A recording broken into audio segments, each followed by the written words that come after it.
ನಮಸ್ಕಾರ. ಇವತ್ತು ನಾವು ಅಸಿಡಿಟಿ ಅಥವಾ ಹೈಪರ್ ಅಸಿಡಿಟಿ ಬಗ್ಗೆ ತಿಳಿದುಕೊಳ್ಳೋಣ.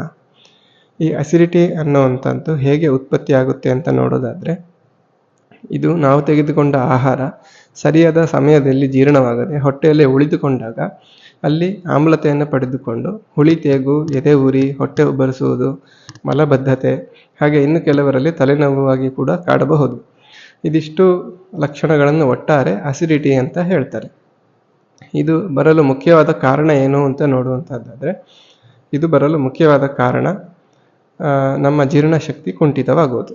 ನಮ್ಮ ಜೀರ್ಣಶಕ್ತಿ ಕುಂಠಿತವಾದಾಗ ಸರಿಯಾದ ಸಮಯಕ್ಕೆ ಆಹಾರ ಜೀರ್ಣವಾಗುವುದಿಲ್ಲ. ಇದರಿಂದ ಸಮಸ್ಯೆಗಳು ಉತ್ಪತ್ತಿಯಾಗುತ್ತೆ ಅಥವಾ ಅಸಿಡಿಟಿಯಂತಹ ಲಕ್ಷಣಗಳು ಕಾಣಲಿಕ್ಕೆ ಸಿಗುತ್ತೆ. ಈ ಜೀರ್ಣಕ್ರಿಯೆ ಕುಂಠಿತವಾಗೋದಕ್ಕೆ ಹಲವಾರು ಕಾರಣಗಳಿದೆ. ಅದರಲ್ಲಿ ಮೊದಲನೆಯದಾಗಿ ಹಸಿವಾದಾಗ ಆಹಾರ ತೆಗೆದುಕೊಳ್ಳದೇ ಇರುವುದು ಮೊದಲನೇ ಕಾರಣ. ಹಾಗೂ ಆಹಾರ ತೆಗೆದುಕೊಳ್ಳುವ ವೇಳೆಯಲ್ಲಿ ಹಸಿವಿಲ್ಲದೆ ಇರುವುದು, ಅಂದರೆ ಹಸಿವಿಲ್ಲದಿದ್ದರೂ ಕೂಡ ಅದನ್ನು ಗಮನಿಸದೆ ಆಹಾರ ತೆಗೆದುಕೊಳ್ತಾ ಇರುವಂತಹದ್ದು.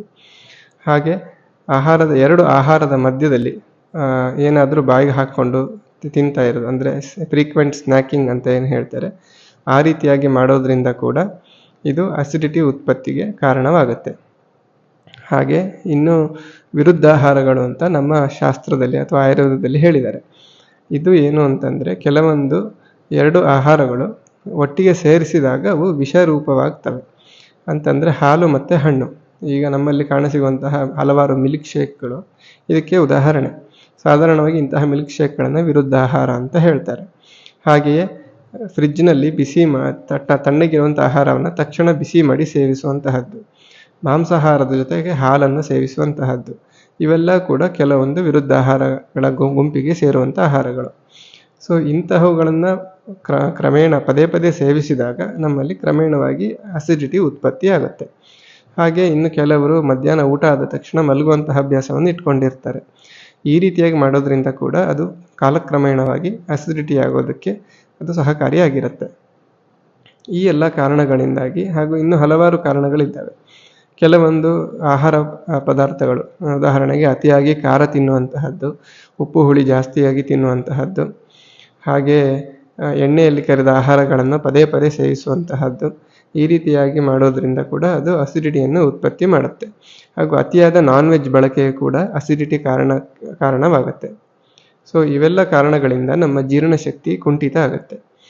ಇನ್ನೂ ಕೆಲವೊಂದು ಕಾರಣಗಳು ಅಂತಂದರೆ, ನಾವು ಮಲಮೂತ್ರಗಳ ವೇಗಗಳನ್ನು ಧಾರಣೆ ಮಾಡುವಂತಹದ್ದು, ಅಂದರೆ ಸರಿಯಾದ ಸಮಯಕ್ಕೆ ಅವು ಬಂದಾಗ ವಿಸರ್ಜನೆ ಮಾಡದೆ ಕಟ್ಟಿಕೊಳ್ಳೋದ್ರಿಂದ ಇವು ಕ್ರಮೇಣವಾಗಿ ಜೀರ್ಣಶಕ್ತಿಯನ್ನು ಕುಂಠಿತಗೊಳಿಸುತ್ತೆ. ಇದರಿಂದ ಕೂಡ ಅಸಿಡಿಟಿ ಬರಬಹುದು. ಸೊ ಇವೆಲ್ಲ ಕಾರಣಗಳನ್ನು ನಾವು ನೋಡಬೇಕಾಗತ್ತೆ ಅಸಿಡಿಟಿ ಅಂತ ಹೇಳಿದವಾಗ.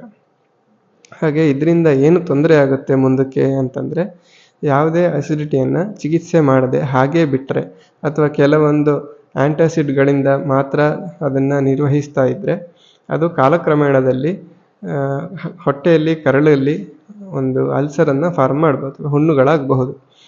ಹಾಗೆ ಕೆಲವೊಂದು ಔಷಧಿಗಳು ಕೂಡ ಅಸಿಡಿಟಿಗೆ ಕಾರಣವಾಗುತ್ತೆ. ಅಂದರೆ ಈ ಎಲ್ಲೇ ಆದರೂ ಜಾಯಿಂಟ್ ಪೇನ್, ಆರ್ಥ್ರೈಟಿಸ್ ಇಂತಹ ರೋಗಿಗಳು ದಿನನಿತ್ಯವಾಗಿ ನೋವಿನ ಮಾತ್ರೆಗಳನ್ನು ಬಳಸ್ತಾ ಇದ್ದರೆ ಅಥವಾ ಎಕೋಸ್ಪ್ರಿನ್ ಅಂತಹ ಮಾತ್ರೆಗಳನ್ನು ತಿನ್ನೋದ್ರಿಂದ ಕೆಲವೊಮ್ಮೆ ಇಂತಹ ಅಸಿಡಿಟಿಯ ಉತ್ಪತ್ತಿಯಾಗಲಿಕ್ಕೆ ಕಾರಣ ಆಗಿರುತ್ತೆ. ಇನ್ನು ಈ ಅಸಿಡಿಟಿಯನ್ನು ಹೇಗೆ ನಾವು ನಿರ್ವಹಿಸಬೇಕು ಅಥವಾ ಈ ಅಸಿಡಿಟಿ ಇರುವಂತಹವರು ಕೆಲವರು ತಪ್ಪುಗಳನ್ನು ಮಾಡ್ತಾರೆ. ಅದು ಏನು ಸಾಧಾರಣವಾಗಿ ಮಾಡುವಂತಹ ತಪ್ಪುಗಳು ಅಂತಂದರೆ, ಈ ಅತಿಯಾದ ಎದೆ ಉರಿ ಇರುವಾಗ ಫ್ರಿಜ್ನಲ್ಲಿ ಇರುವಂತಹ ನೀರನ್ನು ಸೇವಿಸೋದು, ತಣ್ಣಗಿರುವಂಥ ನೀರನ್ನು ಸೇವಿಸುವಂತಹದ್ದು, ಅಥವಾ ಎದೆ ಉರಿ ತುಂಬ ಇದೆ ಅಂತ ಹೇಳಿ ಐಸ್ ಕ್ರೀಮ್ ತಿನ್ನುವಂತಹದ್ದು, ಈ ರೀತಿಯಾದ ತಪ್ಪುಗಳನ್ನು ಮಾಡೋದ್ರಿಂದ ನಮ್ಮ ಜೀರ್ಣಶಕ್ತಿ ಮತ್ತಷ್ಟು ಕುಂಠಿತ ಆಗುತ್ತೆ. ಮತ್ತಷ್ಟು ಕುಂಠಿತ ಆಗಿ ಅದು ಮತ್ತೆ ಅಸಿಡಿಟಿಯನ್ನು ಉತ್ಪಾದನೆ ಮಾಡೋದಕ್ಕೆ ಅದನ್ನು ಹೆಚ್ಚು ಪ್ರಚೋದನೆ ಮಾಡುತ್ತೆ ದೇಹಕ್ಕೆ. ಇವೆಲ್ಲ ಸಾಧಾರಣವಾಗಿ ಅಸಿಡಿಟಿ ಇಂತಹವರು ಮಾಡಬಾರದು. ಹಾಗೆ ಇನ್ನು ಅಸಿಡಿಟಿಯ ಬಗ್ಗೆ ನಾವು ಇದಕ್ಕೆ ಚಿಕಿತ್ಸೆ ಏನು ಅಂತ ನೋಡೋದಾದರೆ, ಇದು ವ್ಯಕ್ತಿಗತವಾಗಿ ಆಯಾಯ ವ್ಯಕ್ತಿಗಳಲ್ಲಿ ಯಾವ ಕಾರಣದಿಂದ ಅಸಿಡಿಟಿ ಬಂದಿದೆ ಅಂತ ಮೊದಲು ನೋಡಿಕೊಂಡು ಅದಕ್ಕೆ ಸರಿಯಾದ ಸೂಕ್ತ ಚಿಕಿತ್ಸೆಯನ್ನು ಮಾಡಬೇಕಾಗತ್ತೆ. ನಮ್ಮಲ್ಲಿ ಶಮನ ಹಾಗೂ ಶೋಧನ ಅಂತ ಎರಡು ರೀತಿಯ ಚಿಕಿತ್ಸೆಗಳಿವೆ. ಶಮನ ಚಿಕಿತ್ಸೆ ಅಂತಂದರೆ ಔಷಧಗಳ ಮೂಲಕ ಹಾಗೂ ನಿಧಾನವನ್ನು, ಅಂದರೆ ಕಾರಣಗಳನ್ನು ಬಿಡಿಸುವುದರ ಮೂಲಕ ಆ ರೋಗವನ್ನು ಗುಣಪಡಿಸುವುದು. ಇದು ಮೊದಲನೇ ಹಂತ. ಇನ್ನು ಅತಿಯಾದ ಅಸಿಡಿಟಿ ಇದರಿಂದ ಬಳಲ್ತಾ ಇದ್ದರೆ, ತುಂಬ ದೀರ್ಘಕಾಲೀನವಾದ ಅಸಿಡಿಟಿ ಇದ್ದರೆ ಇವರಿಗೆ ಶೋಧನ ಚಿಕಿತ್ಸೆ ಅಥವಾ ಪಂಚಕರ್ಮಾದಿಗಳು ಬೇಕಾಗಬಹುದು. ಸೊ ಈ ರೀತಿಯಾಗಿ ಚಿಕಿತ್ಸೆಯನ್ನು ನೀಡೋದ್ರಿಂದ ಅಸಿಡಿಟಿಯನ್ನು ಸಂಪೂರ್ಣವಾಗಿ ಗುಣಮುಖ ಮಾಡಬಹುದು.